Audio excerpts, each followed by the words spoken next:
Les yeux s'ouvrent et perçoivent. Le corps sent et entend. Les yeux se ferment. Silence. Les yeux s'ouvrent à nouveau et perçoivent. Le corps sent et entend. Les yeux se ferment.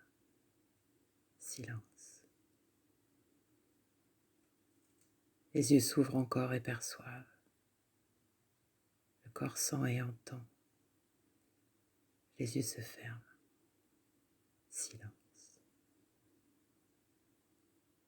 Les yeux s'ouvrent et perçoivent une forme. Le corps sent un mouvement et entend. Les yeux se ferment. Silence. Les yeux s'ouvrent et perçoivent des variations de forme. Le corps sent une pression et entend des sons. Les yeux se ferment. Silence. Les yeux s'ouvrent et perçoivent des couleurs, un contraste. Le corps sent une lenteur et entend une variation de son. Les yeux se ferment. Silence. Les yeux s'ouvrent et perçoivent une image. Le corps sent une lourdeur et entend des bruits. Les yeux se ferment. Silence. Les yeux s'ouvrent et perçoivent des mouvements. Le corps sent une variation de sensation et entend une variation de son. Les yeux se ferment. Silence. Les yeux s'ouvrent et perçoivent des visages, des sons et des corps que le corps sent et entend. Les yeux se ferment. Silence. Les yeux s'ouvrent et perçoivent les mêmes visages, les mêmes sons et les mêmes corps que le corps sent et entend. Les yeux se ferment. Silence.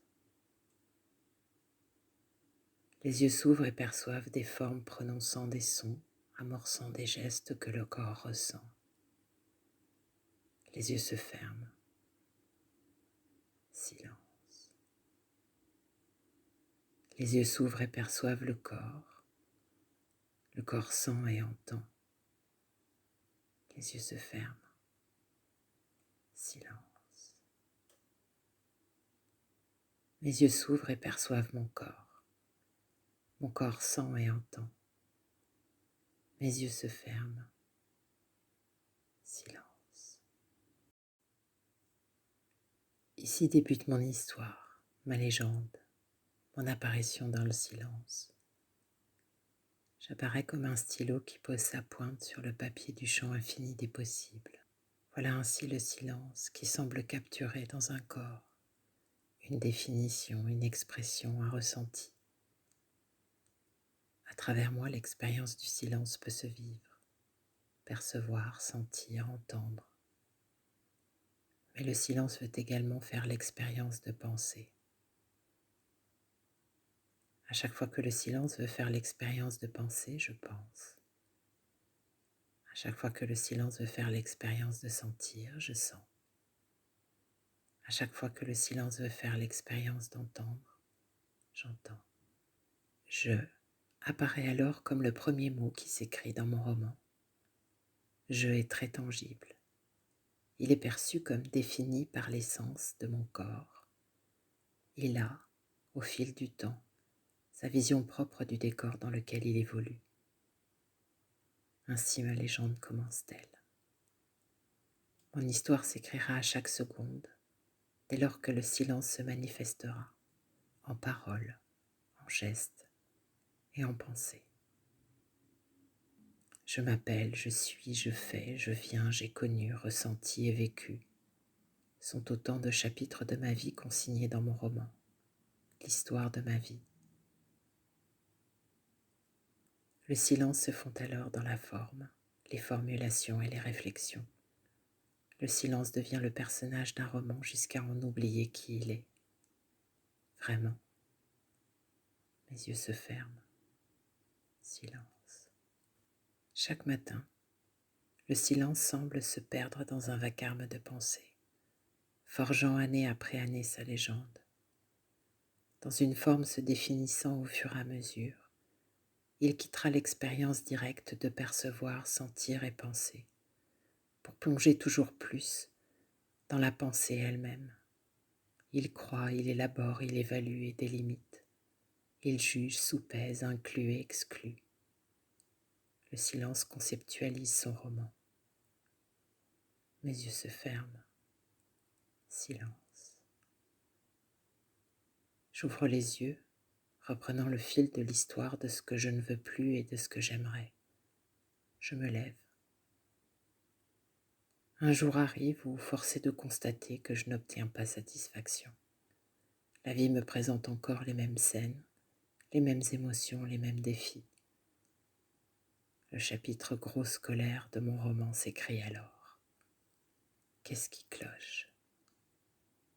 Je cherche le virus tout autour de moi, dans mes rêves, mes prétentions, mes actions, mes souvenirs.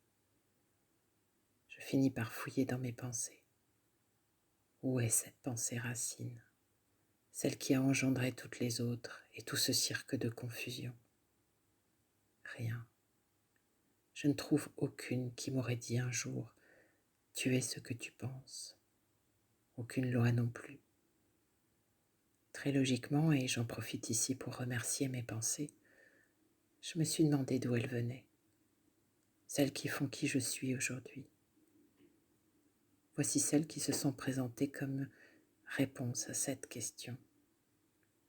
Je suis le prénom que m'ont donné mes parents. J'ai suivi leurs conseils et leur bonne éducation. Je me suis insérée dans la société en veillant à respecter ses lois. J'ai lu et entendu le roman des autres et m'en suis fait un avis, parfois une ligne de conduite, une habitude, une envie ou un rejet. Je suis de toute évidence la somme de ces miroirs, une déduction de toutes ces rencontres. Après cet inventaire, je ne sais finalement toujours pas qui je suis. En revanche, je sens bien un malaise. Rien ne tient la route. Tout semble flou, branlant, approximatif. La définition que je peine à donner de moi semble surgir du fond de ma mémoire, laquelle n'est elle-même plus très sûre de ce qu'elle avance. Et quand bien même il serait reconnu et validé par moi au fil des ans que je suis quelqu'un de pugnace, qui l'a dit ? Qui en premier a prononcé ce mot, ce qualificatif ? Est-ce encore vrai là maintenant ? Dois-je rester dans le groupe des gens pugnaces toute ma vie comme on tient sa place pour maintenir un ordre établi ? Par qui ? Qui dit cela ? Où sont ces lois ? Rien. Je suis la somme d'un ressassement de vieilles pensées qui permettent, entre autres, à un ordre commun illusoire d'être maintenu. Mais ça, c'est une autre histoire. Alors je rêve, désespérément, à de nouveaux horizons derrière les barreaux de ma prison. Je ferme les yeux. Silence. Mes yeux s'ouvrent sur une nouvelle perspective. Élaborer une stratégie d'évasion. Mais on ne peut résoudre un problème en utilisant l'outil qui a servi à le créer. Je tourne en rond comme quelqu'un qui cherche la paire de lunettes qu'il a sur la tête. Je suis heureuse de fermer les yeux. Le ressassement s'intensifie. Où est la sortie ? Le corps se tend, se noue, se contracte, j'étouffe. Le décor s'effrite.